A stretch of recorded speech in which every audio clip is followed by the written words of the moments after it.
लगातार हरियाणा ਦੇ ਵਿੱਚ ਮਹਾਪੰਚਾਇਤਾਂ ਦਾ ਦੌਰ ਜਾਰੀ ਹੈ ਔਰ ਸ਼ਕਤੀ ਪ੍ਰਦਰਸ਼ਨ ਦੇ ਰਾਹੀਂ ਆਵਾਜ਼ ਬੁਲੰਦ ਕੀਤੀ ਜਾ ਰਹੀ ਹੈ, ਸਰਕਾਰ ਨੂੰ ਚਿਤਾਇਆ ਜਾ ਰਿਹਾ ਹੈ। ਤੇ ਇੱਕ ਵਾਰ ਸਿੱਧੇ ਚਾਹਦੇ ਚੰਡੀਗੜ੍ਹ ਮੇਰੇ सहयोगी मनोज कुमार सर ਨਾਲ जुड़े हुए ने इस खबर से ਵਧੇਰੇ जानकारी वास्ते।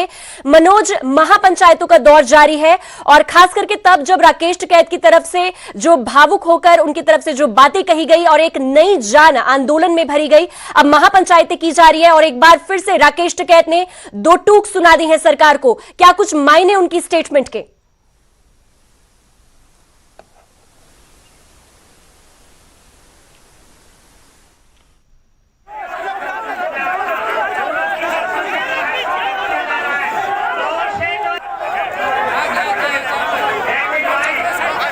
किसी टेक्निकल खामी के करके फिलहाल साडा राबता उन्हां दे नाल नहीं हो पा रहा मनोज दे नाल, पर फिर एक बार गलबात करने की कोशिश करांगे। पर उसको पहला तुहानूं दस दी कि महापंचायतां दा लगातार दौर जारी है और खास करके राकेश टिकैत जो कि यूपी के किसान आगू ने और बेहद बड़ा चेहरा उभर के आए ने किसान अंदोलन दे विच।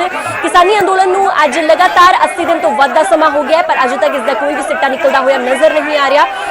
12 मीटिंगां हो चुकी ने पर अजे तक इसका कोई भी रिजल्ट निकल के नहीं आ रहा। और हुण फिलहाल हरियाणा दे विच महापंचायतां चल रही ने जिथे कि तमाम वड्डे किसानी आगू पहुंच रहे ने और पहुंच के जनता नूं संबोधन कर रहे ने और इस दे नाल एक बहुत बड़ा एक्शन प्लान भी लिखा जा सकता है आने वाले दिनों में, खासकर उदों जदों कि बंगाल दे विच इलैक्शन होने ने और उस तो पहला महापंचायत बंगाल दे विच भी कीती जावेगी। एक बार सीधे चलदे मनोज साडे नाल लगातार जुड़े हुए ने। मनोज, की कुछ अपडेट तुहाडे कोल? लगातार महापंचायतां इस वेले चल रही ने और खास करके राकेश टिकैत वालों दो टूक सरकार नूं सुना दी गई है और कह दिता गया है कि असी पैर पिछे पुट्टण वालियां चों नहीं आ। की कुछ मायने उन्हां दी स्टेटमेंट दे? जी बिल्कुल, देखिए राकेश टिकैत की दरअसल कोशिश है कि किसानों का जो उत्साह है उसको कम ना होने दिया जाए, इसलिए वो लगातार इस तरीके के बयान दे रहे हैं। और हिसार में जब वो कल थे तो उन्होंने कई बड़ी बातें यहाँ से कही हैं और सरकार को एक मैसेज देने की कोशिश की है कि किसान की चाहे फसल तैयार हो उसको काम की जो जिम्मेदारी है, काम का बोझ है किसान के ऊपर, वो बढ़ने वाला है। तो ऐसे में कि सरकार ये ना सोचे कि किसान वापस लौट जाएगा, अपनी फसलों में वो आग लगा देंगे लेकिन आंदोलन खत्म नहीं करेंगे। हालांकि इस तरीके के जो बयान हैं उसको स्वीकार नहीं किया जा सकता क्योंकि बड़ी मेहनत से किसान अपनी फसल को पैदा करता है। अगर जो छोटे किसान हैं, जो मझोले किसान हैं, अगर फसलों को आग लगा देंगे तो खाएंगे क्या? वो दरअसल कोशिश कर रहे हैं सरकार पर दबाव बनाने की और यही इसीलिए उन्होंने बात कही कि बंगाल में चुनाव है, अगर जरूरत पड़ी तो अपने ट्रैक्टर लेकर वो पश्चिम बंगाल भी जाएंगे। यानी कि कोशिश ये है कि सरकार को घेरा जाए, सरकार पर दबाव लगातार बनाया जाए, इसलिए वो इस तरीके के बयान दे रहे हैं। लेकिन जिस तरीके से उन्होंने किसानों से कहा है कि वो फसलों को आग लगा देंगे, इससे कम से कम हम कह सकते हैं कि ये एक महज उत्साह बढ़ाने वाली बात है, इसको स्वीकार नहीं किया जा सकता और शायद ही कोई किसान इसको ठीक समझेगा। जी मनोज, जिस तरह से क्योंकि अन्नदाता हमेशा पूरे देश का पेट भरता आया है और जिस तरह उनकी तरफ से ये स्टेटमेंट दी गई है, कहा जा सकता है कि इमोशनल हुए होंगे शक्ति प्रदर्शन के दौरान। क्या कुछ मनोज लगता है, आप ग्राउंड पर भी कवरेज कर रहे हैं, क्या कुछ लगता है आंदोलन इस वक्त किस ओर बढ़ रहा है? क्या शक्ति प्रदर्शन का सरकार पर कोई असर होगा?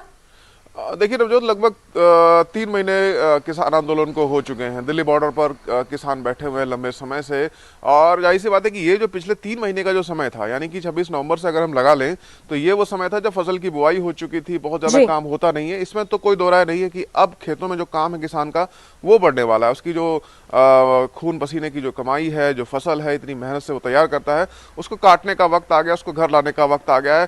तो ये तो तय है कि अब खेतों में काम बढ़ेगा तो किसानों की संख्या कुछ घटेगी और शायद यही डर जो किसान नेता है उनको सता रहा है और इसीलिए उन्होंने किसानों से इस बात का आह्वान किया। और जब बहुत ज्यादा लंबा आंदोलन चल जाता है तो कुछ ना कुछ एक्टिविटी बीच में करनी होती है, उत्साह बढ़ाना पड़ता है, क्योंकि जब बहुत लंबा आंदोलन चलता है तो जाहिर सी बात है कि जो शुरुआत में संख्या थी, जो उत्साह था, उसमें हल्की कमी भी आती है और इसीलिए किसान नेता लगातार इस तरीके के बयान दे रहे हैं। और क्योंकि अब पश्चिम बंगाल में विधानसभा चुनाव होने वाले हैं तो सरकार को आंखें भी दिखा रहे हैं, तेवर भी दिखा रहे हैं राकेश टिकैत कि हम पश्चिम बंगाल में जाकर भी ट्रैक्टर रैली करेंगे, 40 लाख ट्रैक्टर इकट्ठा करेंगे देश में। तो इस तरीके के बयान आंदोलन को मजबूत और पकड़ कर बनाए रखने के लिए दिए जा रहे हैं। जी ठीक है मनोज, शुक्रिया ਤੁਹਾਡਾ तमाम ਜਾਣਕਾਰੀ ਦੇਣ ਵਾਸਤੇ। ਇਸ ਖਬਰ ਤੇ ਤੁਹਾਨੂੰ ਦੱਸ ਦੀ ਕਿ ਫਿਲਹਾਲ ਮਹਾਪੰਚਾਇਤਾਂ ਦਾ ਦੌਰ ਜਾਰੀ ਹੈ ਔਰ 3 ਮਹੀਨੇ ਤੋਂ ਵੱਧ ਦਾ ਸਮਾਂ ਹੋ ਗਿਆ ਹੈ ਔਰ ਇਸ ਕਰਕੇ ਰਾਕੇਸ਼ ਟਿਕੈਤ ਵੱਲੋਂ ਵੀ ਹੁਣ ਦੋ ਟੂਕ ਸੁਣਾ ਦਿੱਤੀਆਂ ਗਈਆਂ ਸਰਕਾਰ ਨੂੰ, ਖਾਸ ਕਰਕੇ ਉਸ ਮਾਹੌਲ ਦੇ ਵਿੱਚ ਜਦੋਂ ਕਿ ਬੰਗਾਲ ਦੇ ਵਿੱਚ ਇਲੈਕਸ਼ਨ ਹੋਣ ਵਾਲੇ ਨੇ ਔਰ ਖਾਸ ਕਰਕੇ ਕਿਸਾਨੀ ਆਗੂਆਂ ਵੱਲੋਂ ਇਹ ਗੱਲ ਸਾਫ਼ ਕਰ ਦਿੱਤੀ ਗਈ ਹੈ ਕਿ ਬੰਗਾਲ ਦੇ ਵਿੱਚ ਜਾ ਕੇ ਵੀ ਮਹਾਪੰਚਾਇਤਾਂ ਕੀਤੀਆਂ ਜਾਣਗੀਆਂ ਔਰ ਲੋਕਾਂ ਨੂੰ ਇਕਜੁੱਟ ਕੀਤਾ ਜਾਵੇਗਾ।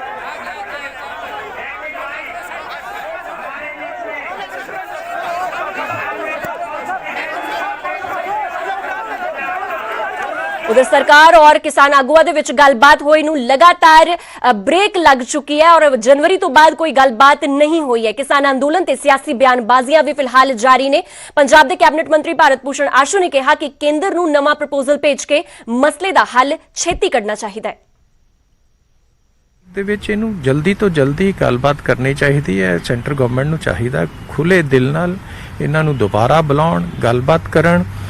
ਪਹਿਲਾਂ ਉਹਨਾਂ ਨੇ ਜਿਹੜੇ ਇਹਨਾਂ ਨੂੰ ਦਿੱਤੇ ਹੋਏ ਸੀਗੇ ਪ੍ਰਪੋਜ਼ਲਸ, ਉਹਨਾਂ ਪ੍ਰਪੋਜ਼ਲਾਂ 'ਚ ਕੋਈ ਇਜ਼ਾਫਾ ਕਰਨ ਤੇ ਇਸ ਜਿਹੜੇ ਐਜੀਟੇਸ਼ਨ ਹੈ ਕਿਸੇ ਲੌਜੀਕਲ ਐਂਡ ਤੇ ਲੈ ਕੇ ਜਾਣ।